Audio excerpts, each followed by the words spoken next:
नमस्ते दोस्तों, आशा है आप सब स्वस्थ और बहुत अच्छे होंगे। माफ़ करना इतना मुश्किल क्यों होता है? देखते हैं। उस समय दुखी होना मानव प्रवृत्ति है जब हम किसी को कुछ देते हैं और बदले में हमें कुछ नहीं मिलता। वह पैसा, प्यार, देखभाल, सहायता, सलाह, आभार, प्रशंसा या सिर्फ एक मुस्कान, कुछ भी हो सकता है। हम दुखी होते हैं क्योंकि हमें लगता है कि हमारे साथ धोखा हुआ है या हमारा नुकसान हुआ है। लेकिन मैं आपको याद दिलाना चाहूँगी कि हम और किसी चीज़ से नहीं बल्कि सिर्फ ऊर्जा से बने हैं। आपका प्यार ऊर्जा है, आपकी देखभाल ऊर्जा है और आपकी नफ़रत भी ऊर्जा है। जब आप किसी को प्यार की ऊर्जा देते हैं तो उसे आपके पास कितना गुना होकर लौटना होता है, या तो उसी व्यक्ति के पास से या किसी और से। यह एक सार्वभौमिक नियम है कि जो ऊर्जा आप उत्सर्जित करते हैं वह कई गुना बढ़कर आपके पास आ जाएगी। यदि आज नहीं तो शायद एक साल बाद, लेकिन वह निश्चित रूप से आपके पास लौटकर आएगी।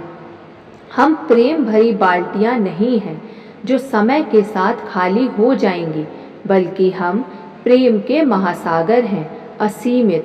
इसलिए चाहे हमारे जीवन में कुछ भी हुआ हो, हमारे पास हमारा प्यार, खुशी, हंसी या काम से काम एक मुस्कुराहट साझा करने का विकल्प तो होता ही है।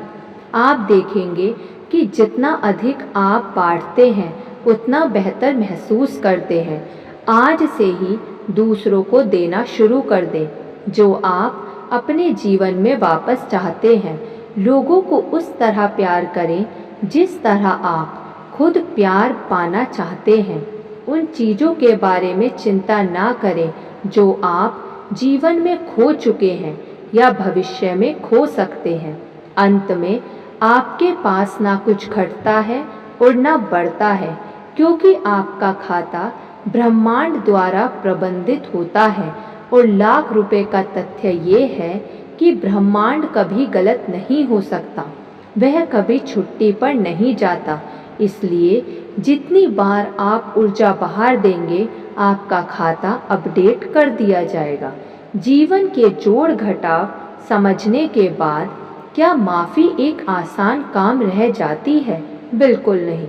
लेकिन आपको समझना चाहिए कि आप माफ़ किसी और के भले के लिए नहीं बल्कि खुद के भले के लिए करते हैं। क्षमाशीलता वह जहर है जो आप हर रोज़ इस उम्मीद के साथ पीते हैं कि दूसरा व्यक्ति मर जाएगा। हालात अनुचित हो सकते हैं, किसी ने आपको चोट पहुंचाई हो सकती है, धोखा दिया हो सकता है या ऐसा बर्ताव किया हो सकता है जिसने आपका दिल तोड़ दिया हो। और माफ़ी आपके लिए इस धरती का सबसे मुश्किल काम हो सकती है, लेकिन ये विचार आपको प्रेरित कर सकता है कि आप पहले ही बहुत कुछ सहन कर चुके हैं और आपके लिए ये उचित नहीं है कि किसी को माफ़ ना करके खुद को और अधिक पीड़ा पहुंचाएं। आप और अधिक दर्द के अधिकारी नहीं हैं। हम सितारों की तरह चमकने के लिए बने हैं, लेकिन हम में से अधिकांश लोग अपना समय और ऊर्जा नफरत और शिकायत करने में बिता देते हैं। चीज़ों को भूल कर आगे बढ़ें। आप माफ़ी को जितना टालते हैं उतना ही आप खुशी और सफलता को भी टालते हैं। यदि हम किसी ऐसे व्यक्ति से नफरत करने में थक जाते हैं जो हमारे लायक भी नहीं है, तो हम अपने सपने पूरे करने के लिए ऊर्जा कहाँ से लाएंगे? और फिर हम घोषणा करते हैं कि हम कमज़ोर हैं। तथ्य ये है कि हम कमज़ोर नहीं हैं, बस हम अपनी ऊर्जा गलत लोगों में डाल देते हैं जो इतना ध्यान पाने की विलासिता के अधिकारी नहीं हैं। माफ़ करने के कुछ आसान तरीके। सोने जाने से पहले चेतन अवस्था में दिन भर के गुस्से और भावनात्मक घावों को जाने दें। हर शाम को एक नए दिन के आरंभ के रूप में देखें। सोने से पहले 10 बार मैं तुम्हें माफ़ करता हूँ अपनी भलाई और सफलता के लिए कहने का आसान सा नियम बना लें। अपने सबसे हालिया अनुभव का सामना करें जहां माफ़ नहीं किया गया था। स्वीकृति भी आपकी मदद कर सकती है।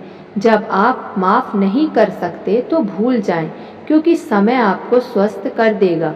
किसी ऐसे व्यक्ति को पत्र लिखें जिसे माफ़ करने के लिए आप संघर्ष कर रहे हों। साफ साफ बताएं कि घाव क्या है, क्यों वह अभी भी दर्द देता है और क्यों उसे माफ़ करना मुश्किल है। कल्पना करें कि आप इस मुश्किल को उठाकर ईश्वर को दे रहे हैं, फिर उस पत्र को जला दें और उसकी राख बिखेर दें। अपने दुश्मनों को शुभकामनाएं दें।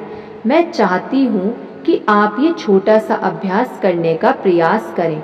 अपने जीवन में मौजूद उन सब लोगों की एक मानसिक सूची बनाएं जिनसे आपको शिकायत है।